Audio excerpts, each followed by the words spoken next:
بسم اللہ الرحمن الرحیم۔ احمد رضا شکوری حاضر خدمت ہے۔ آپ دیکھ رہے ہیں میرے یوٹیوب چینل احمد رضا شکوری۔ سب سے پہلے میرے چینل کو سبسکرائب کریں، لائک کریں، شیئر کریں اور بیل آئیکن کو دبانا مت بھولیے گا تاکہ آنے والی ہر ویڈیو آپ تک بروقت پہنچ سکے۔ ناظرین، میں اس وقت موجود ہوں لاہور انارکلی چوک میں اور میں جا رہا ہوں مقبرہ قطب الدین ایبک۔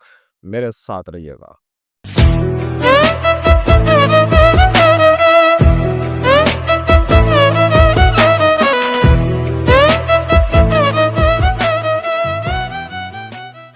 گیارہ سو پچاس عیسوی میں ترکستان کے غریب گھرانے میں ایک بہادر کی پیدائش ہوئی۔ اس گھرانے کا تعلق ترک غلام قبیلہ سے تھا جس کا نام ایبک تھا۔ بچپن ہی میں اسے اپنے خاندان سے جدا کر دیا گیا اور اسے نیشا پور لگنے والی غلاموں کی منڈی میں لایا گیا۔ وہاں ایک مشہور بزرگ حضرت امام ابو حنیفہ کی اولاد میں سے ایک مشہور تاجر اور قاضی فخر الدین عبدالعزیز کوفی نے خرید لیا۔ تاجر نے بچے کا نام دریافت کیا تو بچے نے نام بتانے سے انکار کر دیا اور کہا، جناب میں نے نام بتایا تو میرے نام کی توہین ہوگی۔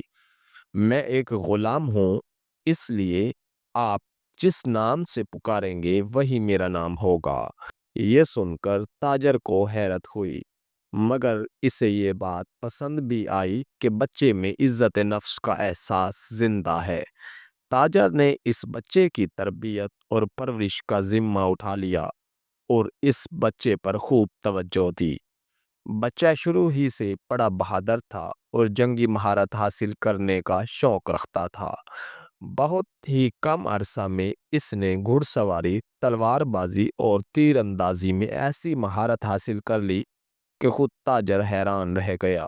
غزنی کا شہنشاہ سلطان شہاب الدین غوری ایک دن گھوڑوں کی دوڑ کا مقابلہ دیکھ رہا تھا۔ تاجر اس غلام کو لے کر سلطان کے پاس پہنچا اور کہا، حضور میرے اس غلام کا گھڑ سواری میں کوئی ثانی نہیں۔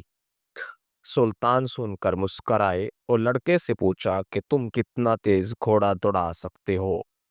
اس پر لڑکے نے جواب دیا کہ حضور گھوڑے کو تیز دوڑانا کوئی مہارت نہیں، اسے اپنا تابع بنانا اصل مہارت ہے۔ سلطان شہاب الدین غوری نے حیرانگی سے اس لڑکے کی طرف دیکھا اور ایک بہترین گھوڑا اس کے حوالے کیا اور کہا، تم اسے اپنا فرما بردار بنا کر دکھاؤ۔ لڑکا اچھل کر گھوڑے کی پیٹھ پر بیٹھ گیا اور گھوڑے کو کچھ دور تک دوڑا کر لے گیا۔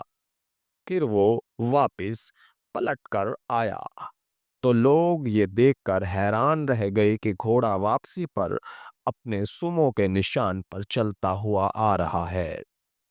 سلطان اس لڑکے کی مہارت دیکھ کر حیران ہوا اور سوچنے لگا کہ جو جانوروں کو اپنا مطیع بنا سکتا ہے، اس کے لیے انسانوں کو اپنا فرما بردار بنانا کیا مشکل کام ہوگا۔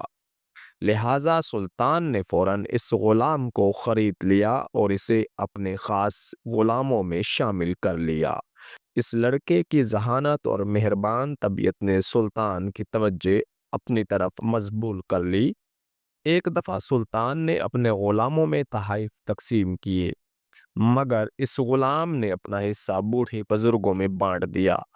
اس فعل سے متاثر ہو کر سلطان نے اسے اعلیٰ عہدے پر ترقی دے دی اور اسے شاہی استبل کا انچارج یعنی امیر اخور کے عہدے پر فائز کر دیا۔ اس لڑکے نے رفتہ رفتہ اپنی صلاحیتوں کا سکہ سلطان پر بٹھا کر اس کا قرب حاصل کر لیا۔ 1192 عیسوی میں سلطان محمد غوری نے دہلی اور اجمیر فتح کر کے اس لڑکے کو ان کا گورنر اور سپہ سالار مقرر کیا۔ اگلے سال سلطان نے قنوج پر چڑھائی کی۔ اس سپہ سالار نے اپنی وفاداری اور سپاہیگی کا ایسا ثبوت دیا کہ سلطان نے اس کو فرزند بنا کر فرمان فرزندی اور سفید ہاتھی عطا کیا۔ اس عظیم بہادر کا نام قطب الدین ایبک تھا۔ یہ وہ عظیم حکمران تھا جس نے دہلی سلطنت میں اسلامی حکومت کی بنیاد رکھی۔ قطب الدین ایبک کا ستارہ چمکتا رہا اور اس کی فوجیں گجرات، راجپوتانہ، گنگنا جمنا کے دو آبا بہار اور بنگال میں نصرت کا پرچم لہراتی ہوئی داخل ہوئی۔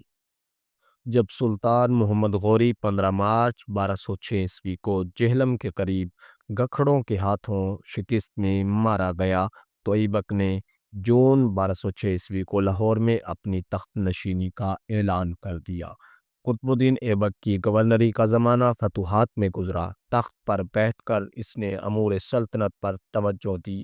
اس کا بیشتر وقت نوزائیدہ اسلامی سلطنت میں امن و امان قائم رکھنے میں گزرا۔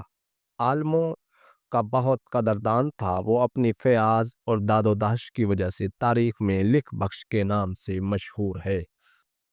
نومبر 1210 میں لاہور میں چوگان کھیلتے ہوئے گھوڑے سے گر کر اس جہان فانی سے رخصت ہوا اور اپنے خالق حقیقی کو جا ملا۔